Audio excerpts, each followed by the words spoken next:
yesterday on marketing, entertainment, and Gen Z, which was a great little group. Omelette does strategic identity design, video and advertising work for a range of companies, Fortune 500 and others. Our bronze sponsors, Hodes, who is a leading employer branding firm based here in New York City. They will be doing the first main stage panel after our break, which should be a great thing on the mixture of how brand reputation and talent management are interactive and work together, and how important sort of both are to building a brand and how they interact with each other, with panelists, executives from Bloomberg and Hewlett-Packard Enterprise and the Center on Talent Innovation. And our other bronze sponsor is a partner school of ours here at Columbia University, the School of Professional Studies. They run 14 different professional master's programs. Particularly the folks here are running the 2 communications related programs, communications practice and the strategic communications master's degree. So go up if you're interested in that, talk to them. And one of our past instructors, Jane Prager, will be doing a breakout session in the second session on advancing your story, advancing your career. So if you want a little personal growth here, you should go check out her breakout session on the 5th floor. And then thanks to our programming sponsors, Financial Times, that helped build some of the content today and that we partnered with, and PJA's The Unconventionals. They will be running the second main stage panel here on beer, watches, and records, what we can learn from the revival of craft. So that should be a great panel too. Lots of great content today. Really looking forward to hosting you, and we'll just, the last reminders for those who aren't here, the bathrooms are on the left and right through these double doors before you get to the next group. Men's on the left, women's on the right.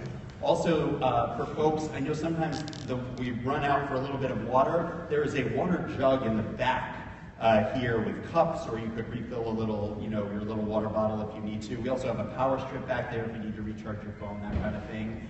And we have BRITEconf as our Twitter handle. Once again, be giving away 10 books at the end of today. Mail them if you aren't still here to the top 10 tweeters during the course of the conference. So somebody just asked me before we got started whether the bookstore was going to be on sale, and in fact, it is. Yes. So if you one of the speakers from yesterday or today, we've got a lot of great books there at the back of the room. So please do help yourselves. Barnes & Noble is there to serve. Yes. Great. Excellent. I think without further ado, we will bid adieu and let David introduce our first speaker. Excellent. Thanks, everyone. Enjoy the day.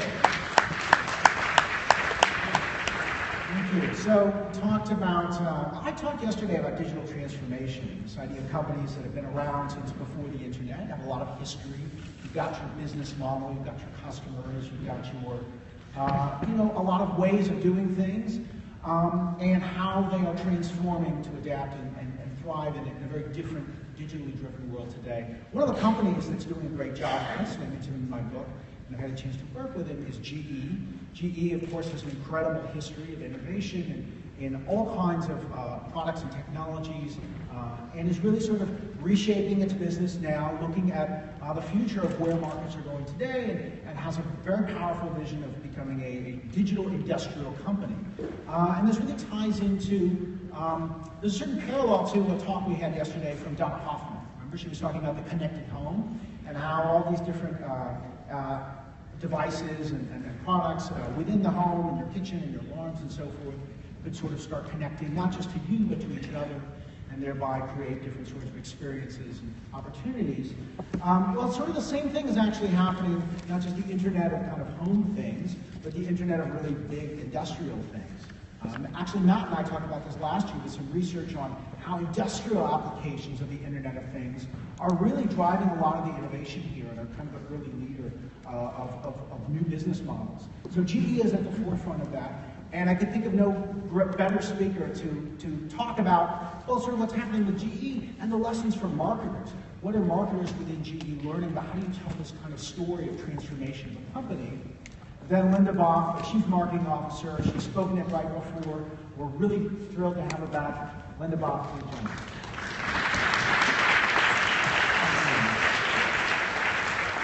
So it's great to be here, David. Thank you. I always feel smarter when I come up here somehow. I don't know, the air is smarter, Columbia is smarter. I feel like I'm sort of getting my MBA in a way when I come up to Columbia. So as David said, transformation is a big theme for us. What I'm going to spend the next couple minutes talking about is transformation both from a business point of view and from a storytelling point of view.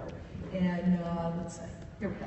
So I think we can't talk about marketing, we can't even think about marketing without grounding ourselves in what GE is about. Because our marketing is a reflection of the DNA of the company. Our company was founded by an inventor, founded by Thomas Edison, who thought about what does the world need, and then he went out to try to invent it. And that's a real lesson to us as we think about marketing. We think about the nature of invention and innovation as constantly changing. We all know this, that's the theme of this conference. We're in a bimodal world, we're in a digital world, we're in a two-way world, and that's a big part of how we think about our marketing. We also think very hard at GE about marketing's role both in creating value and in driving innovation. For us, we've gotten incredibly comfortable, in fact, fairly excited about who we are as a company. And when we think about our role as marketers, our role as storytellers, we really go back to the essence of who we are. So when we craft our stories, when we think about our content, when we think about our marketing, it's really taking a page out of who we are. And that's our passion for science, our passion for innovation. We don't sit around at GE and say, how can we be cool? How can we be as cool as Uber or Casper or Facebook or Twitter? Because every person at GE, the 333,000 of us, believe that we work for a company that's changing the world and that is solving problems. And those are the stories that we want to find and tell. So for us, you know, we're 135 years old. We sort of think of ourselves as one of the oldest startups on the block. But it's not enough to just keep going. You have to keep reinventing. So the company that brought us the light bulb, that brought us the jet engine, the MRI machine, as David said, now we're thinking about our digital transformation and this intersection of digital and physical and what that means. And we're also in marketing, kind of think of ourselves as a brand in motion. We're iterative. We're proud of the fact that we're iterative. So I want to sort of take you through some examples of how we think about this. We all know in the media world, there's so many changes afoot. Our viewing habits change. I don't know how many people like me are racing through House of Cards. Unfortunately, I said I'm gonna pace it out, right? I'm only gonna do one a night. Well, that's completely below that. I'm on the last 2 episodes already. So the reason I bring that up is I'm watching House of Cards. I'm deeply engaged in it. Not a commercial to be seen, right? So as a marketer, great for Netflix. What does GE do in a case like this? So we kind of asked ourselves that question a couple years ago, and we were fortunate to pair up with a few of Hollywood's best storytellers, Brian Grazer and Ron Howard, as well as with Nat Geo, and we said, wait a minute, there's another way to think about storytelling. And together, we conceived of this idea called Breakthrough. I'm going to show you a clip in a minute. And this is an example of a marketer not being an advertiser, not being a sponsor, being a co-production partner with Nat Geo. So we picked 6 topics that we thought were incredibly important to the world, important to GE. We paired those topics with 6 incredibly well-known directors. You'll see some of them in a second. And we said, let's tell breakthrough stories around this. And we aired this in 180 countries last fall. So let's take a quick look at Breakthrough.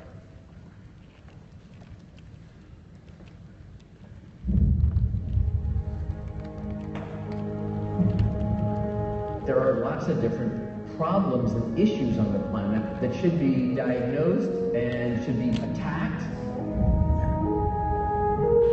And so the idea became, let's look ahead. Every innovation, every breakthrough is driven by this very compelling human drama.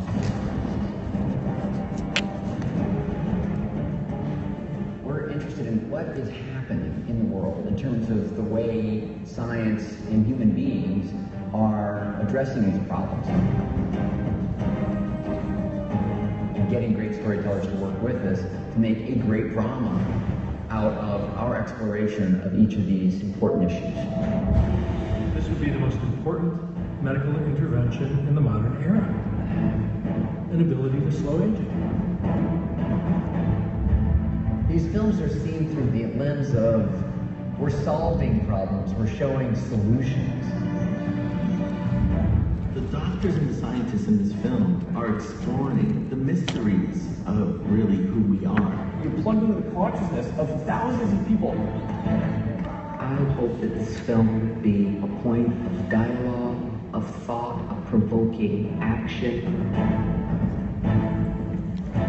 We've got to figure out how to live with this finite supply of water and still have a healthy planet. This virus outran our ability to respond to it. I'm hoping that we can learn to coexist with our planet. You know, you start watching it, and if you give it 3 or 4 minutes, you're just hooked. Their mysteries, their adventures, their challenges, and they're desperately important. I hadn't realized how much of this stuff was going on, and it's hugely eye-opening. This stuff will change my life.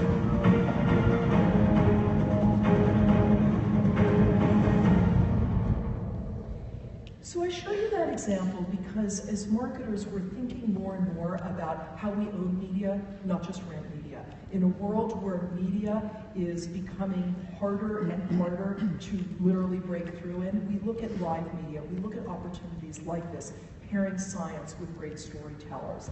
Another example, and I mentioned this before, we sort of love geeking out, right? We're not interested necessarily in talking to everybody on the planet. We're interested in talking to people who share our passion about science and technology.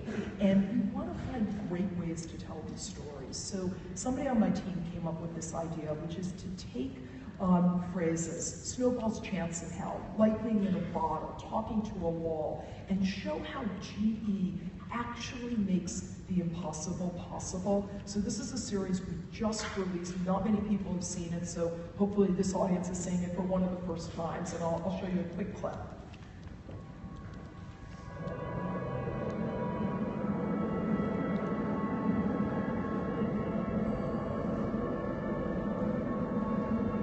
There's an expression we use for an unlikely or impossible event. When something has little or no chance, we say that it has a snowball's chance in hell. But those are the kinds of odds we like.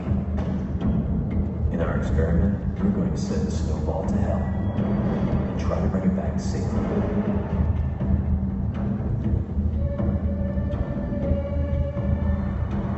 Attempting this at an old foundry, where the molten metal reaches temperatures of over 2,000 degrees. We think this makes it pretty much the closest thing to hell that exists on Earth. To pull this off, we got GE scientists and engineers at the Global Research Center to collaborate and come up with a solution. They drew on technology from the power, aviation, and healthcare industries and developed a vessel made from a special superalloy.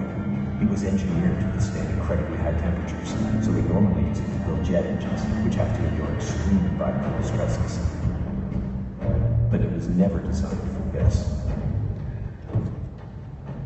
We're putting the snowball in a specially designed 3D printed holder, and then placing that in our vessel.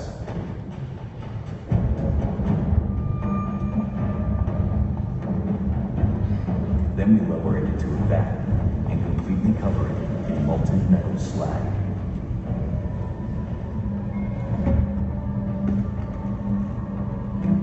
And when we pull it out, we hope our snowball will be intact.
Yeah, I mean, what was great about this is we involved our researchers. This was a real experiment, and we created a bunch of these. We're going to be creating more. Another way to sort of tell the story of who we are in a way that's really differentiated. So I'm going to, in the interest of time, I'm going to skip this next one, but I will tell you, and I'm happy to send you the link, as a way to promote our connected light bulbs last spring. I know David talked about how connectivity was an issue yesterday. We tapped Jeff Goldblum to sort of reinvent the infomercial, and it was a lot of fun. Question, what does it take I'll show to you put a 3 light seconds. fan on the big screen, the small screen, even the silk screen? That's my face. The answer may surprise you, really great lighting. Have I benefited from exceptional lighting? You tell me. So that gives you an idea. The next thing I just want to mention to you is for us as a brand to stand out, we're 135 years old. We're in 170 countries. We're in really important businesses like rail and aviation and energy and healthcare. But we want to be somebody that you can relate to. We want to be human. We want to be accessible. We want to be somebody that you kind of want to sit next to at a party. And sometimes I think brands, particularly big brands, can't get out of their own way, right? And they feel as though they've got to sort of tell you everything versus acting like a person would. And I think for us as a brand and as a storyteller, that has been a bit of a guiding light for us. So last video, but I think this one will really get through to you in terms of what I'm talking about. Ideas are scary. They come into this world ugly and messy.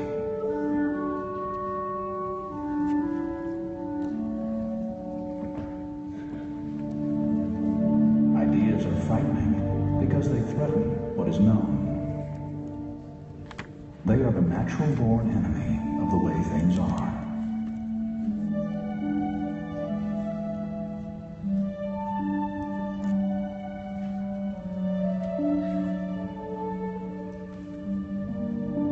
Yes, ideas are scary and messy and fragile.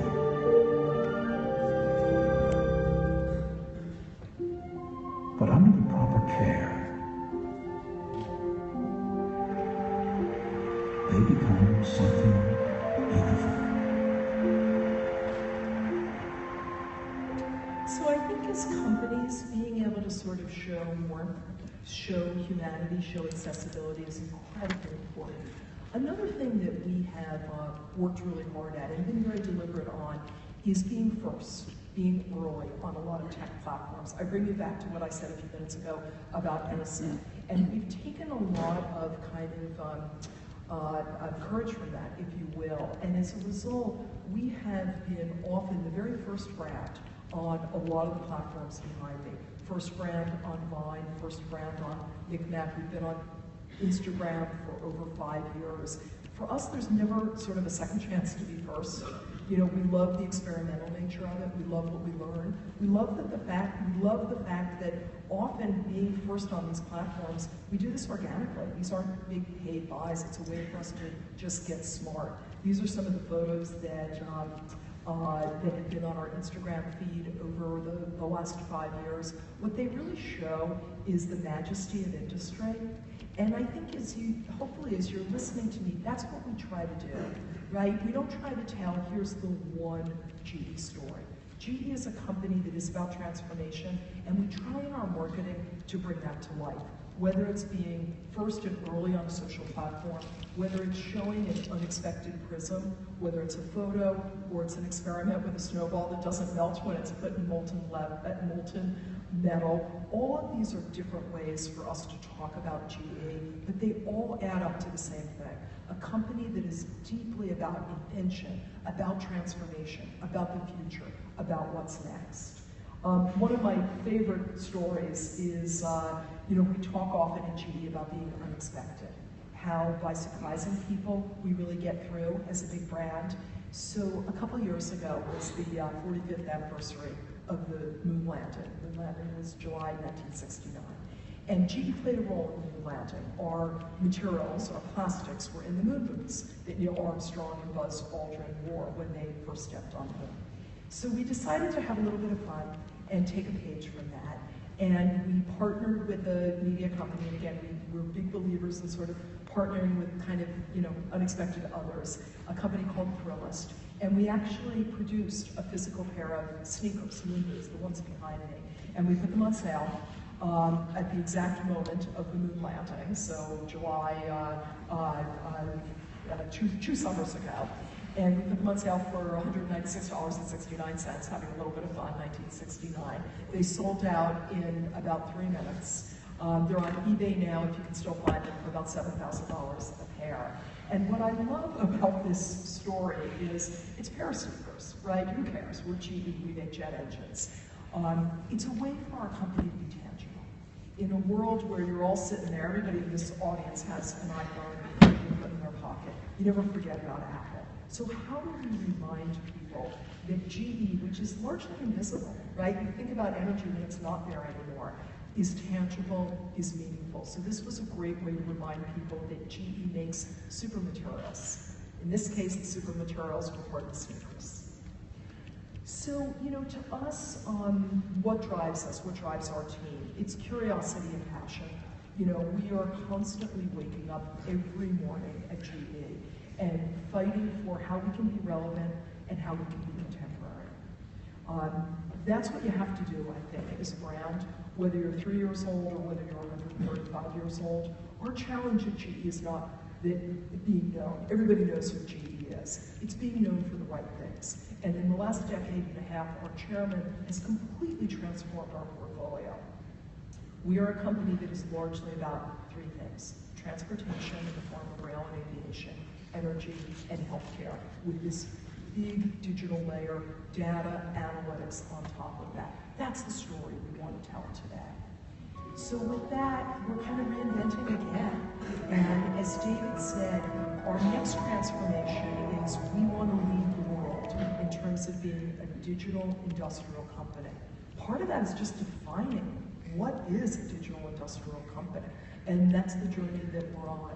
We've hired a couple thousand software engineers, computer scientists in San Francisco. We're opening offices around the world, what we're calling digital foundries. We're moving our headquarters, as many of you have read, perhaps there's some Bostonians in the audience, to Boston. Yay, Boston! It's a really deliberate move. Boston is a center of innovation. Biotech is there. It's a great university town, 50+ universities, fantastic talent in terms of startup and innovation. And that's going to define the next generation of GE, being a company that embraces, as David said, the Internet of really big things. How to make jet engines more predictive, how to give locomotives efficiency so that they can save what will be millions, ultimately billions of dollars. So imagine a world, we're all tweeting, maybe you're tweeting right now, where your jet engine can tweet, where your jet engine can actually tell you that it's time to come off wing and be maintained.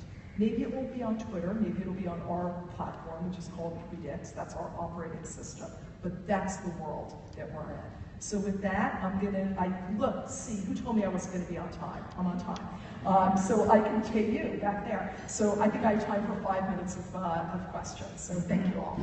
Thank you, Linda. Right on time, which is perfect, because I knew so many folks would have questions for you. I'm just, I guess, interested in thinking, we're seeing the kind of reorganization. You talked about the realignment of sort of GE, the business units, and the focus on these 3 big, broad area industries. Any observations from the marketing side of the organizational change? How has marketing, I mean, some of this looks like PR, some of it looks like advertising, but broadly speaking, marketing for GE, which happens a lot of this on sort of a brand level, has that been reorganized as well? What kind of changes have had to in some ways, very much so. So we've realigned, in many cases, marketing and digital. We've hired chief digital officers, or in the process of hiring chief digital officers at every one of our businesses. The CMO role there is absolutely critical. The way I would define it is CMOs across GE, and in particular in our digital businesses, have to define where growth is coming from. right? They have to define market insights, they have to define new ways of demand creation, digital commerce.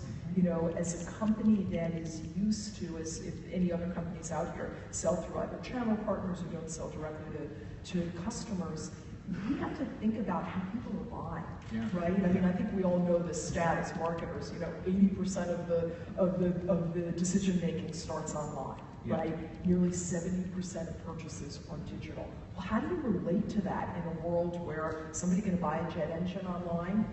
I don't know. Maybe one day they will, but certainly they're going to be searching data for information, for parts, for service, and as marketers, we've got to be ahead of that. So that's huge. The other one I would probably say is, and it's less organizational, although I think it ultimately has organizational implications, is customer experience. So one of the big things, I didn't talk about it here today, but that marketing is driving across the organization is customer experience. In a world where nobody goes on a different internet at night, you know, we've got a certain expectation. I think that Amazon and Amazon Prime have set for us.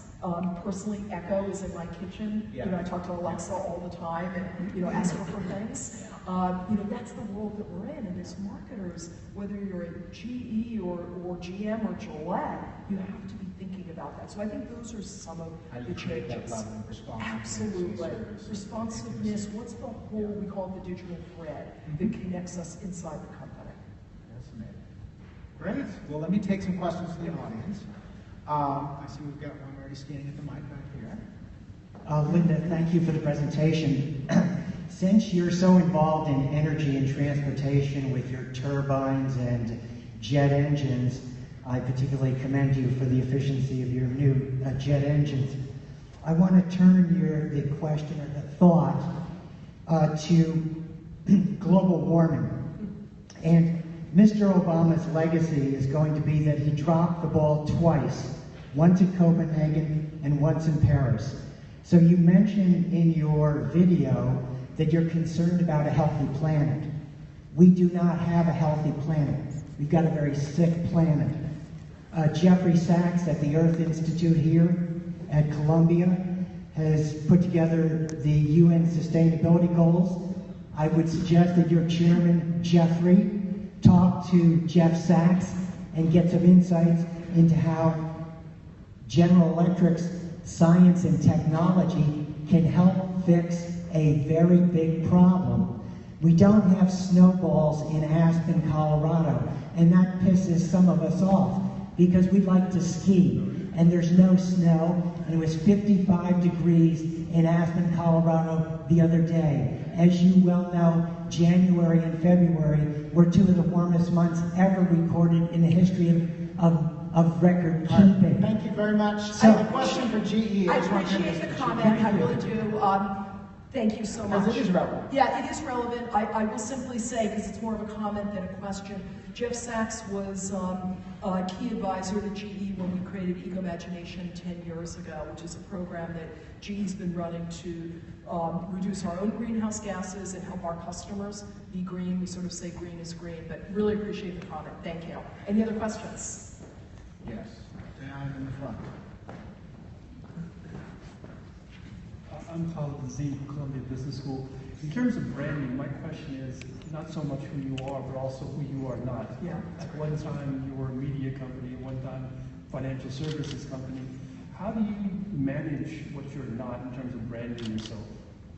I love that question. Thank you, because the transformation has been huge. You're absolutely right. When I joined GE a dozen years ago, we were, NBC was part of the portfolio, GE Capital was a very large part of the portfolio. We've shrunk that dramatically. It'll be far less than 10% of the company. And I think that when I said earlier, you know, part of what we need to do as a brand is tell who we are. I think that's right. You know, we are leaning very hard into sort of our industrial side. It's digital and industrial, and I think in the U.S., we're getting there. Globally, I think it's a little bit harder. I mean, we haven't really talked about that here. I think part of the challenge that marketers have is how do you manage a story? How do you manage a brand in multiple countries? So, you know, for us, it's sort of leaning into who we are. We don't don't spend a lot of time these days saying we're not this, but rather saying we are that. And I think that's the story we have to be telling. And I don't know, as a marketer, I guess I'd urge everybody, get comfortable with who you are and figure out the right way to tell that. Because I think the other, you sort of only have so much time and dollars, right? I'd rather sort of focus on, let's tell this story rather than let's combat that one. Another question. Hi, I'm Lauren Perkins. I'm an entrepreneur resident here at Columbia. Curious about your definition between the CMO and the CDO. You mentioned you're stacking up on the CDO cross, and how do you see them playing together? What are those boxes? Yeah, it's a good question. Or it's CDO versus CIO. Yeah, no, so let me go to both. Let me go to both, because the CDO role, the way GE is defining it, I think is this kind of a triangle, if you will. It is somebody in our business who is literally driving the digital transformation within aviation, within rail. So they are looking after product, they're looking after revenue, they're looking after new types of customers. So it is as much a product role and a CRO role from a revenue point of view. But to David's point, the role of the CIO, and I think, David, you spent some time with some of our CIOs, has never been more important inside the company. I mean, I feel very fortunate, and the whole time I've been at GE, marketing and IT have always, enjoyed a really great relationship. We used to joke that marketing and IT needed to get together and have a love child. We just didn't know what we would call that love child. But I think that the CDO role is one, as we're defining it, that is more than just digital marketing. It is digital as a business setup. But that's not me. One last question. Let's get down in front. I have a loud voice, I'll project. All right, project. Dan Hodge, Consumers Emotional. Linda, with all the changes going on. Sorry, give me one This second. mic coming. Dan. Okay, Dan Hodges, Consumers Emotion Group. Linda, with all the changes going on in the marketplace, how do you have a formal education program for executives to just keep pace with the change? Yeah, thanks. Good question. So GE, one of our, frankly, shining lights at GE is our training and learning. We spend about $1 billion a year on learning. It's astounding. It's even astounding to me as long as I've been there. And we've got both programs, I guess I think of them as vertical and horizontal. Horizontally, we've got programs that frankly teach about leadership. I spent 3 weeks a year ago traveling around the world focused on customer centricity with 20 people. I mean, it was a tremendous gift. We also have vertical courses in marketing and sales. One of the things we're really focused on right now is outcome marketing, outcome selling. Again, I think as companies, it's for all of us, many of us grew up in a time where you focused on your product, features, and benefits. And really, particularly as we become a digital company, digital industrial company, we've got to focus on what the outcomes are. That's what we're really selling. So we're all getting smart together. I mean, it's not as though necessarily a lot of us grew up doing that. We're tying back to Michael's point yesterday about the point of innovation is really how do you transform your customer. And I know GE's selling model is moving towards we're not selling you this is what we can stick in your jet engine, but this is how we're going to change your business as an airline by bringing this digital industrial technology and how you're going to operate differently. And that's the promise we're going to sell. We're selling productivity. Yeah. That's our product these days. And we have software and analytics that will enable you to get there. You and I were talking earlier about technology as an enabler. Yeah. Really, what do we all care about? You care about the end result. You don't care about how your television works. You don't care about how your iPhone works. You care about what it does for you. In the industrial internet, as we call it, it's exactly the same thing. Different scale. You care about productivity. And that's our product these days. So great. Well, thanks so much, Linda. Such a pleasure. Thanks, everybody. All right.